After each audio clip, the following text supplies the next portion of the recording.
এই পরিস্থিতির দিকে নজর রাখবো, কারণ ফের অগ্নিগর্ভ বাংলাদেশ। সংরক্ষণ প্রত্যাহারের পরে উত্তেজনা এবং নতুন করে উত্তেজনা, ফের অগ্নিগর্ভ বাংলাদেশ। এবার শেখ হাসিনার পদত্যাগের দাবিতে উত্তপ্ত দেশ। পুলিশ সেনার সঙ্গে সংঘর্ষ, আন্দোলনকারীদের আজ দফায় দফায় সংঘর্ষ বাংলাদেশে। আর এখনো পর্যন্ত 55 জনের মৃত্যু। গত দুদিন ধরে বিভিন্ন থানায় হামলার অভিযোগ, নিহত 12 পুলিশ আধিকারিকও। ফের অগ্নিগর্ভ বাংলাদেশ। মৈত্রী ভট্টাচার্য রয়েছে আমার সঙ্গে, মৈত্রীর সঙ্গে কথা বলবো। মৈত্রী, তার মানে সংরক্ষণ প্রত্যাহারের পরেও উত্তেজনা?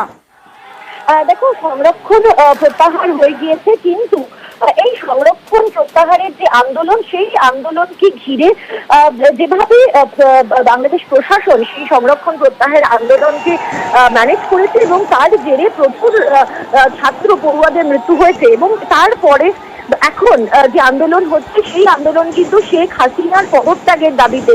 ফলে আন্দোলন শুরু হয়েছিল একদিকে সংরক্ষণ নিয়ে, এবার এখন আন্দোলনটি একেবারে টার্ন করে গিয়েছে শেখ হাসিনার পদত্যাগের দিকে। এবং আজকে গতকাল থেকেই দেখা যাচ্ছিল যে বাংলাদেশের বিভিন্ন ক্ষেত্রে জায়গায় দফায় দফায় উত্তেজিত হচ্ছিল আন্দোলনকারীরা। তারা বিভিন্ন থানার উপর আক্রমণ করছিলেন, এবং এখনো পর্যন্ত আমরা বিভিন্ন সংবাদ সংস্থার সূত্রে যেটা জানতে পারছি যে অন্তত পক্ষে 55 জনের মৃত্যু হয়েছে।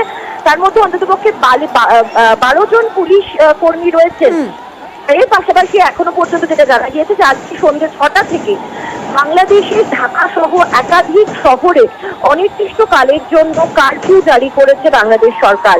ফলে পরিস্থিতি যথেষ্টই উত্তপ্ত, এবং দফায় দফায় যে উত্তেজনা দেখা দিচ্ছে সেই পরিস্থিতিতে দাঁড়িয়ে পরিস্থিতি নিয়ন্ত্রণের চেষ্টা করছে বাংলাদেশ সরকার। ভারত সরকারও কিন্তু গোটা পরিস্থিতির নজর রাখছে। সমস্যা বেশ।